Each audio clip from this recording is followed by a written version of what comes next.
देश की ताकत तीनों है, महान जवान, किसान और जनता महान। कांग्रेस से बढ़ती दूरी के बीच थरूर का बड़ा बयान। पीएम मोदी संविधान को पवित्र मानते हैं, मतभेद पार्टी मंच पर सुलझेंगे। कोझिकोड से दिल्ली तक गूंजा थरूर का संदेश। केरल कांग्रेस में नेतृत्व को लेकर फिर सवाल। कांग्रेस के वरिष्ठ नेता और तिरुवनंतपुरम के सांसद शशि थरूर ने पार्टी नेतृत्व के साथ बढ़ते मतभेदों के बीच प्रधानमंत्री नरेंद्र मोदी और भारतीय संविधान को लेकर ऐसा बयान दिया है, जिसने सियासी हलकों में नई बहस छेड़ दी है। थरूर ने कहा कि प्रधानमंत्री मोदी संविधान को पवित्र मानते हैं और उन्होंने इसके समर्थन में वर्ष 2016 में अमेरिकी कांग्रेस में दिए गए मोदी के भाषण का हवाला दिया, जिसमें प्रधानमंत्री ने भारतीय संविधान को अपनी पवित्र पुस्तक बताया था। कोझिकोड में आयोजित केरल साहित्य महोत्सव को संबोधित करते हुए शशि थरूर ने भारतीय संविधान की ऐतिहासिक मजबूती पर जोर दिया। उन्होंने कहा कि संविधान ने न केवल सामाजिक और राजनीतिक चुनौतियों का सामना किया, बल्कि ऐसे दौर से भी गुजरा जब सत्ता में वह पार्टी आई जिसके दर्शनात्मक पूर्वज राष्ट्रीय स्वयंसेवक संघ ने कभी संविधान को खुले तौर पर खारिज किया था। थरूर ने कहा, इसके बावजूद भारतीय संविधान कायम रहा और समय की कसौटी पर खरा उतरा। यह अपने आप में इसकी ताकत का प्रमाण है। थरूर ने भाजपा के सत्ता में आने के बाद उठे उस विवाद की भी याद दिलाई, जिसमें संविधान को रद्द करने या बदलने की कथित योजनाओं को लेकर देश भर में हंगामा मचा था। उन्होंने आरएसएस से जुड़े विचारक के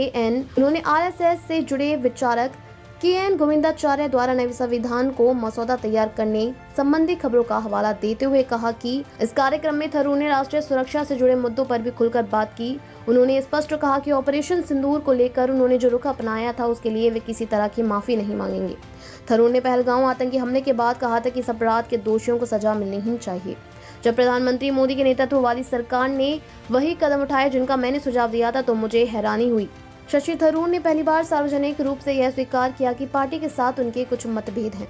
हालांकि उन्होंने साफ किया कि इन मुद्दों पर चर्चा सार्वजनिक मंच या मीडिया में नहीं, बल्कि पार्टी के भीतर ही होनी चाहिए।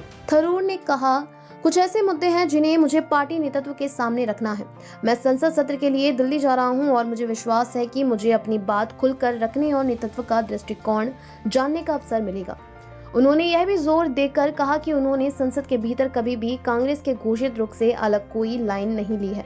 शशि थरूर के ये बयान ऐसे समय पर आए हैं जब केरल विधानसभा चुनाव से पहले राज्य कांग्रेस में अंदरूनी खींचतान तेज होती दिख रही है। शुक्रवार को दिल्ली में अखिल भारतीय कांग्रेस कमेटी AICC ने केरल के शीर्ष नेताओं के साथ एक अहम बैठक की, लेकिन थरूर इसमें शामिल नहीं हुए। सूत्रों के मुताबिक इस सप्ताह कोच्चि में आयोजित कांग्रेस की महापंचायत के दौरान हुए घटनाक्रम से थरूर खुद को गंभीर रूप से अपमानित महसूस कर रहे हैं। बताया जा रहा है कि लोकसभा में विपक्ष के नेता राहुल गांधी ने अपने भाषण में मंच पर मौजूद कई नेताओं का नाम लिया, लेकिन थरूर का नाम नहीं लिया गया। इसके अलावा खबर है कि राहुल गांधी के मंच पर आने से पहले थरूर से अपना भाषण समाप्त करने को कहा गया, जबकि बाद में कम से कम 6 अन्य नेताओं, जिनमें कुछ गैर कांग्रेस कार्य समिति सदस्य भी शामिल थे, को राहुल गांधी की मौजूदगी में बोलने का मौका दिया गया।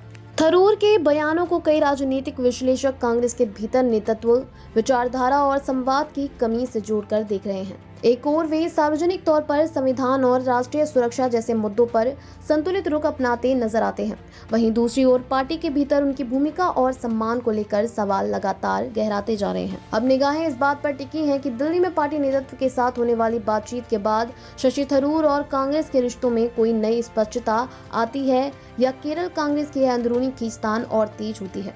देखते रहिए changing future TV. Like, share और सब्सक्राइब करना ना भूलें, देश, दुनिया और भविष्य की सबसे बड़ी खबरों के लिए।